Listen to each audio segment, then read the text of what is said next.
Bismillahirrahmanirrahim.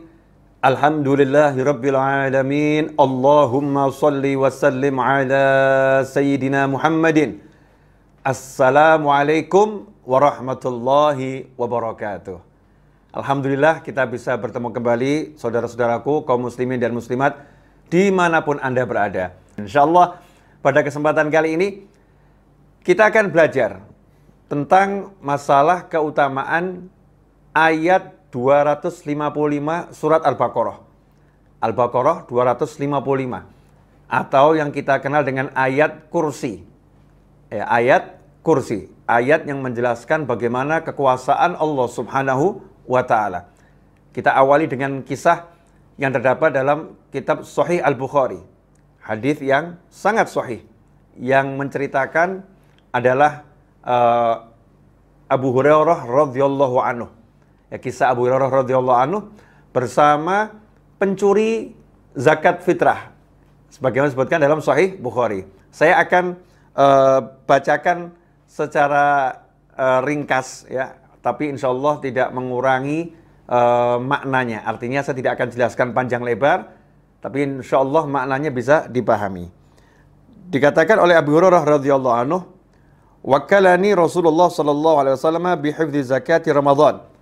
Suatu waktu di bulan Ramadan, Nabi Muhammad SAW menugaskan saya untuk menjaga zakat fitrah, ya, menjaga zakat fitrah yang sudah terkumpul.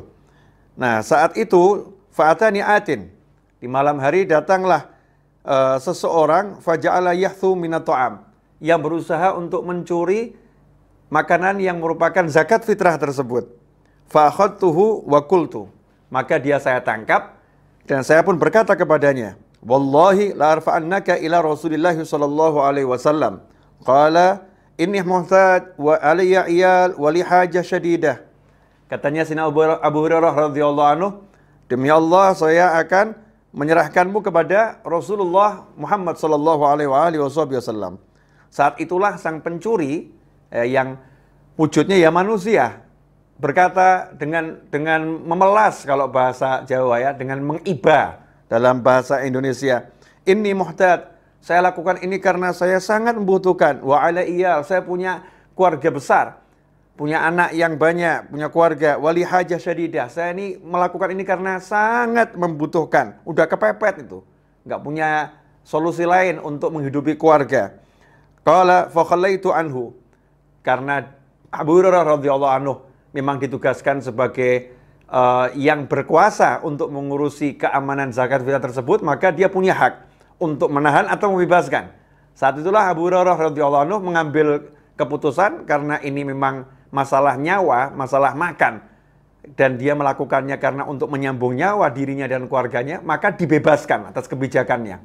Dibebaskan, fakhalaitu sabilah. Saya bebaskan dia, kata Abu Hurairah radhiyallahu anhu. Fa asbahtu faqala an-nabiy sallallahu alaihi wasallam. Besok paginya saya bertemu dengan Nabi Muhammad SAW.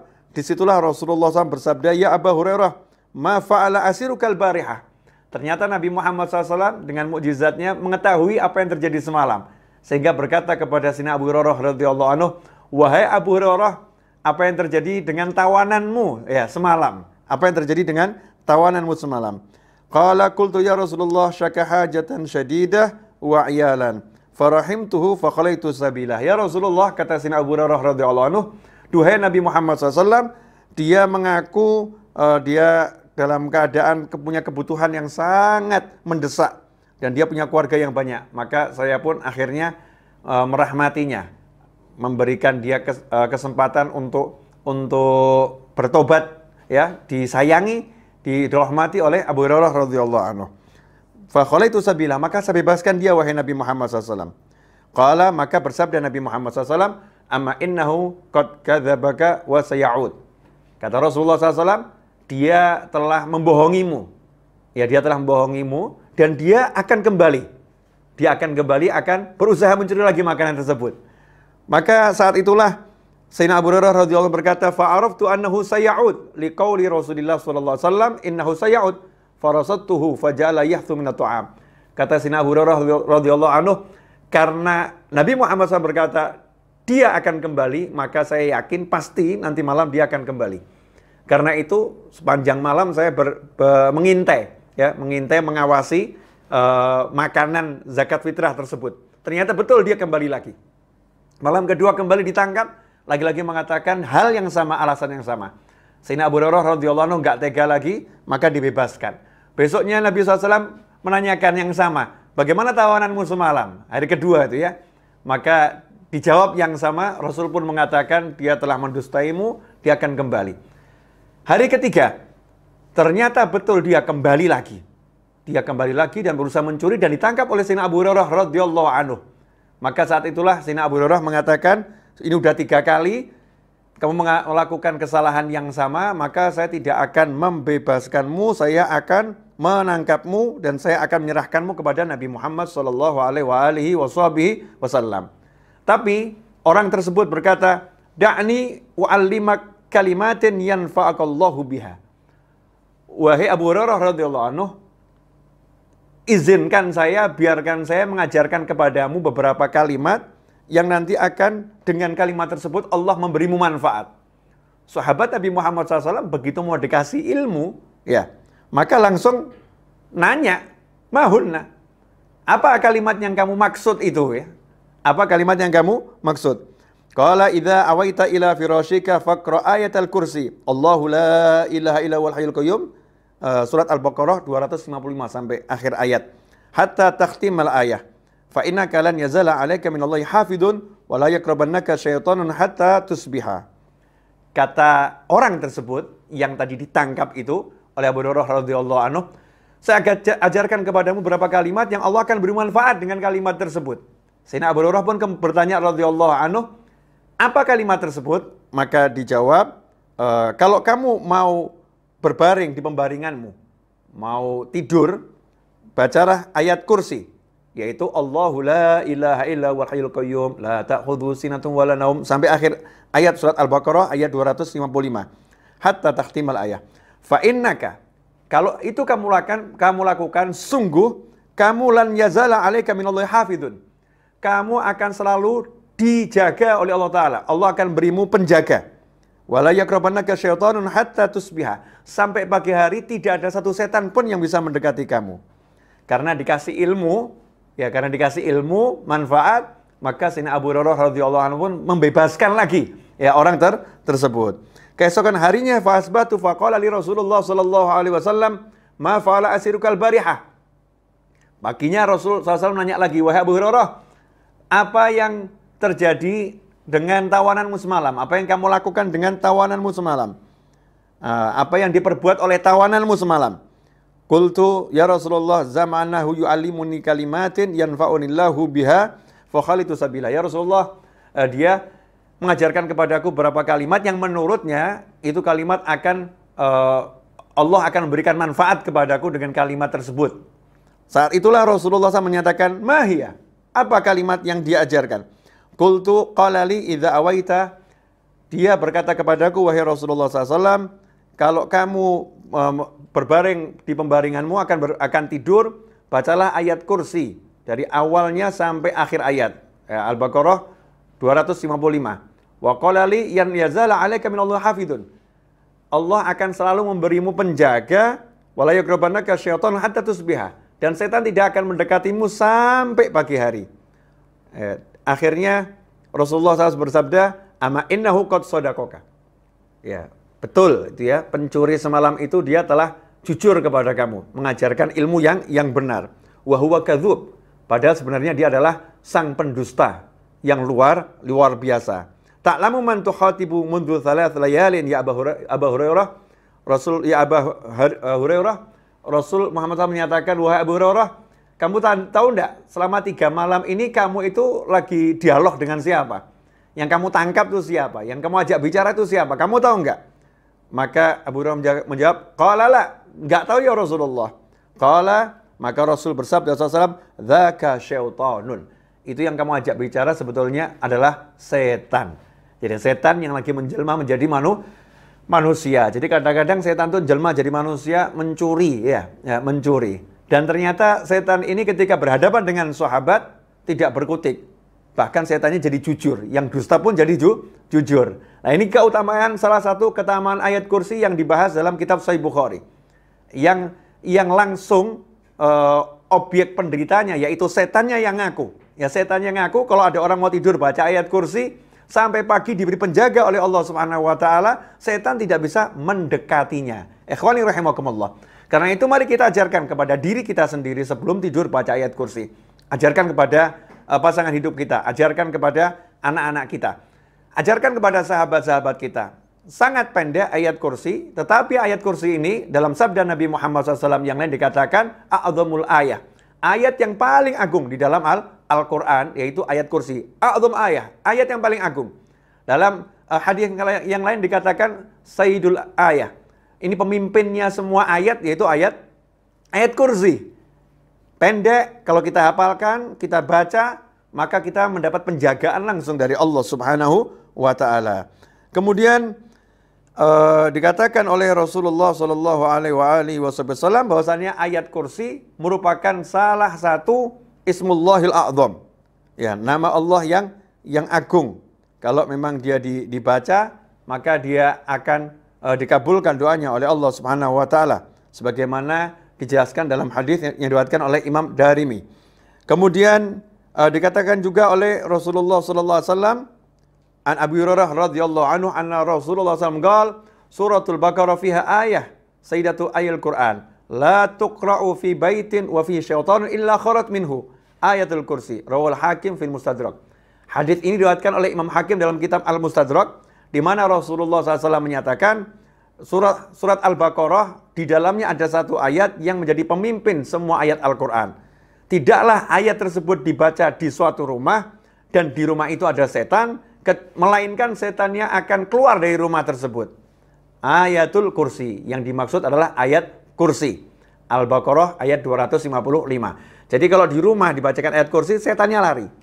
Nah, kalau kita nggak pernah baca ayat kursi di rumah kita, ya sangat kemungkinan rumah kita penuh dengan syaitan, sehingga di rumah tersebut terjadi hal-hal yang tidak menyenangkan, hal-hal yang tidak kita inginkan. Na'udzubillah min dzalik. Kemudian juga dikatakan oleh Rasulullah Shallallahu Alaihi Wasallam, man qara ayat al-kursi dubura kulli salatin lam yamna'hu min dukhulil jannah illa an yamut. Rawahun Nasa'i wa Tabrani.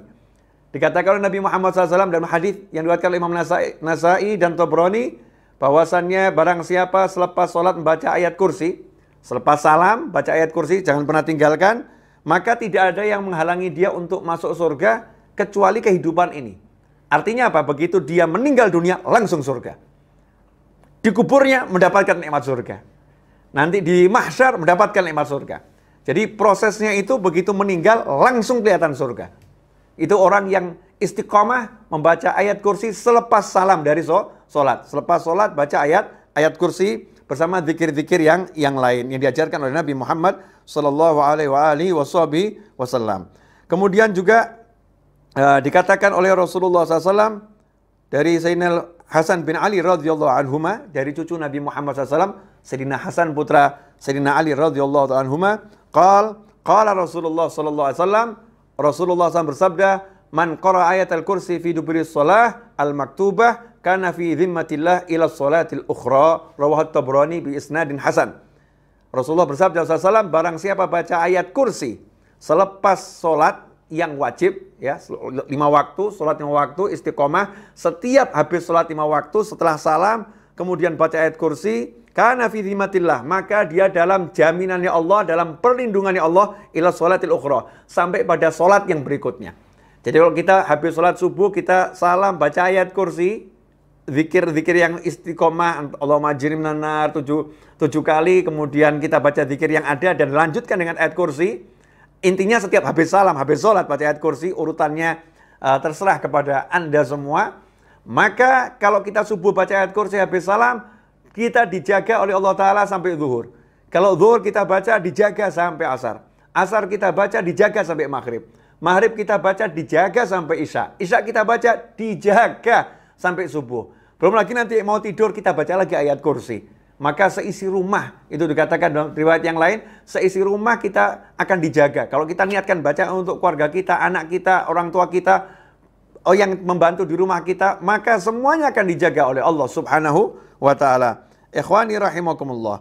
Nah, kalau kita melihat beberapa kemuliaan dan keutamaan ayat kursi yang tadi saya bacakan, dan kalau diuraikan semua, ada ulama yang menulis sampai 40 hadis tentang keutamaan ayat kursi, tentu akan sangat banyak yang harus saya jabarkan. Ya, intinya yang ingin saya sampaikan adalah ayat kursi ini pendek, ya pendek. Yuk kita hafalkan dan kita amalkan.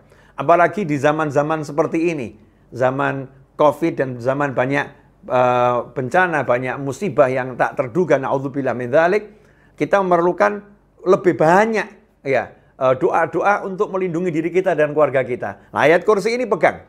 Habis sholat, baca ayat kursi. Mau tidur, baca ayat kursi. Di rumah, kalau kita pengen setannya pergi semua, lebih banyak baca ayat kursi, lebih bagus. Yang penting istiqomah. Yang penting istiqomah. Ikhwani rahimakumullah. Kesimpulannya adalah, yang pertama, kalau mau tidur baca ayat kursi, dijaga oleh Allah Ta'ala dari syaitan sampai pagi hari. Yang kedua, ayat kursi adalah ayat yang teragung di dalam Al-Quran dan pemimpin semua ayat dalam Al-Quran. Kemudian yang ketiga, ayat kursi ini kalau dibaca ya di rumah, maka setannya akan pergi dari rumah tersebut. Yang keempat, kalau habis sholat kita istiqomah baca ayat kursi, maka kalau kita meninggal dunia, langsung masuk surganya Allah Ta'ala. Yang kelima, kalau kita baca ayat kursi sehabis sholat, maka kita dijaga oleh Allah Ta'ala hingga sholat berikutnya. Nah, ini diantara ringkasan apa yang saya sampaikan.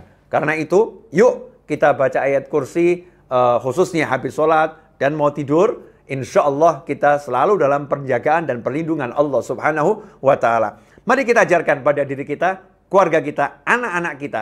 Ini hadiah yang terbaik untuk sahabat kita. Ya, hadiah yang seperti ini. Hadiah yang terbaik untuk orang-orang kita cintai, untuk keluarga kita. Ya, hadiah yang seperti ini. Doa, apalagi di zaman yang seperti ini, perbanyaklah doa, minta tolong kepada Allah Subhanahu wa Ta'ala. Semakin mendekat pada Allah Subhanahu wa Ta'ala. Ikhwani rahimakumullah, mohon maaf kalau saya bicaranya tanpa jeda seakan-akan ya. Jalan terus. Insya Allah bisa dipahami. Kalau kurang paham, diulang-ulang terus. Ya, setel saja berulang-ulang sampai paham. Insya Allah berkah dan manfaat. Khususnya untuk saya yang berbicara dan antum yang mendengarkan dimanapun dan kapanpun berada. Jazakumullah khairan. Sekali lagi mohon maaf atas segala kekurangan dalam penyampaian. Mudah-mudahan diberkati oleh Allah Subhanahu wa Ta'ala. Amin. Allahumma amin. Wa sallallahu ala sayyidina Muhammadin wa alihi wasallam walhamdulillahirabbil alamin. Alfa minkum. Wassalamualaikum warahmatullahi wabarakatuh.